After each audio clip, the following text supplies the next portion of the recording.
Good day, everyone, and welcome to another edition of Just Fish Outdoors. I'm your host, Dale York, and I designed Just Fish Outdoors to focus on freshwater lakes and streams and to provide information, tips, and techniques, along with how-to segments for catching everything from crappie to catfish. We will also provide tips on equipment, tackle, boating, and much, much more. All of this is aimed at helping you catch more fish and have fun doing it. So join us each week as we talk about my favorite subject, fishing. And that brings us to our feature. I've received several emails this last week asking for advice and recommendations on the subject of purchasing a boat. And, when they ask for suggestions, they're asking for suggestions from dealership. They're wanting my advice on aluminum fiberglass, many different things they're asking. So I thought we'd take a few minutes today to talk about this and see what we come up with or what we may suggest. The number one most frequently asked question is aluminum or fiberglass. And you really need to research what uses you're going to have for this boat. There's some applications in more open water where you may be running further to fish, where you may be crossing water that's rougher. This tends to be very useful for a fiberglass boat, but at the same time, you really need a place to store a fiberglass boat inside out of the sun. You need a larger towing vehicle as a general rule. There's some considerations to think of. Per hour, they usually have a higher cost to operate. Aluminum boats definitely have some advantages. They can be towed by smaller vehicles. They're cheaper to operate. You don't necessarily have to keep them in a garage the full time.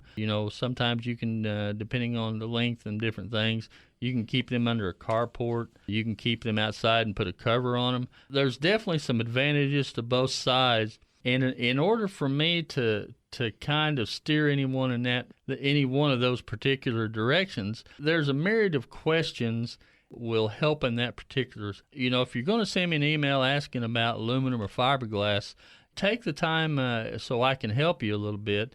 Take the time to think about how you're going to use this boat. How many people are going to be in this boat as a general rule? Are you going to be fishing big open water lakes? Or are you going to be fishing the smaller creeks or tributaries?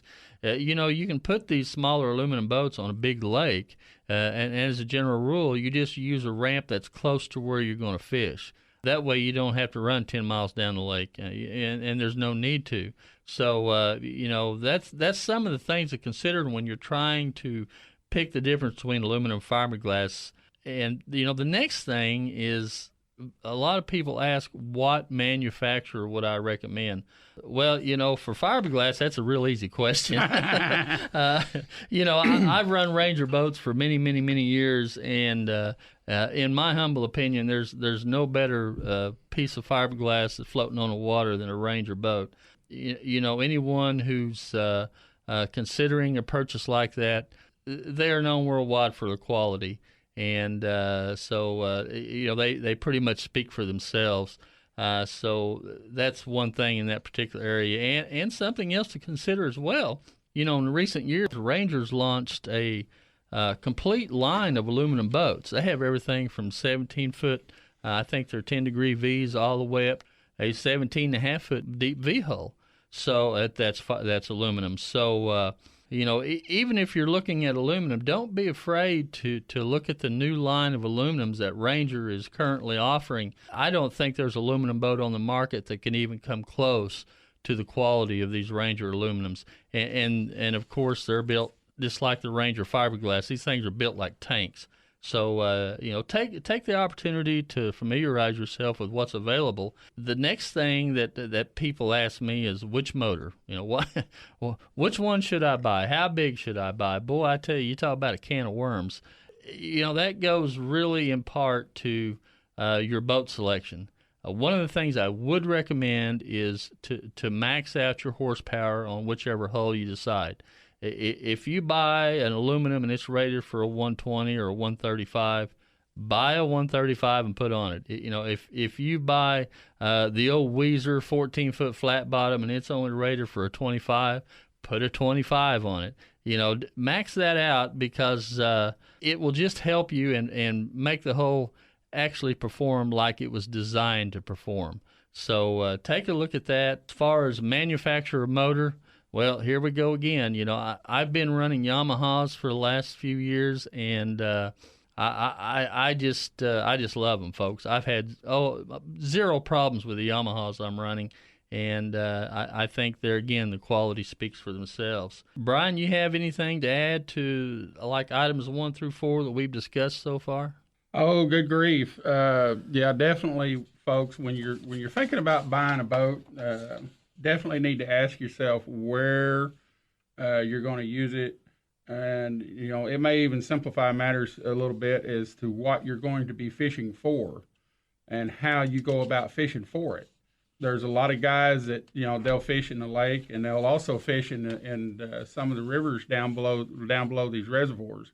As a general rule, when you get in some of these rivers, that's really not a real good place for a big fiberglass. There are exceptions to the rule, but as a general rule, in a situation like that, you know, you definitely want to go toward your aluminum boat. Another thing with your aluminum, when you go to putting it on the bank, say the way we grew up fishing up here on Keystone, we'd all pile in an aluminum boat and go up the creek in springtime, and Dad would beach the boat, and we all hauled out and crappie fished along the bank, you know. And if that's your style of fishing, you know, you definitely want to consider having an aluminum boat, because it's a whole lot easier to shove a lightweight aluminum boat off a bank than it is one of them great big honking fiberglass jobs. And not only that is, you know, you don't want to be pushing a $70,000 rig up on the rocks.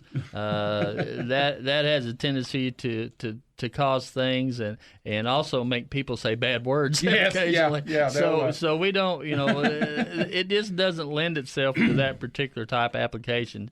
You know, if you've got a large family, you need a lot of open room. You may want to consider a center console, something of that order. You know, there's just so many out there available compared to what there was 15 or 20 years ago. And once again, you know, if I can help in any way, don't hesitate to send me an email. We love to answer questions and try to help folks best we can. You know, another very, very often asked question is, okay, what electronics should I put on it? Well, you know, here we go again. You know, you can spend a little bit of money, or you can spend a whole lot of money. You know, I'm going to say right off the bat that, you know, if you're not looking at Lowrance products, then I think you're selling yourself short. You really need to look at the Lowrance line. They have so many units out there nowadays. So once again, you know, take a look at Lowrance line. They have a unit for almost every application and every price point that you can imagine. And they're extremely capable units. You just won't find anything on the market that gives the type of image that these units do. So, you know, feel free to, once again, if you need some help in that area, you can't decide which one to purchase or which capability is better than the rest of them, drop me an email and we'll help you any way we can. You know, when you're looking at purchasing a boat, it's a large investment, and for most folks, it's a long-term investment. You know, you want to be sure you can count on the dealer both during and after the sale. You want to be sure that their service department is excellent and that the folks you're doing business with have great reputations. Anything else you want to add here, Brian, as far as boat purchases or anything?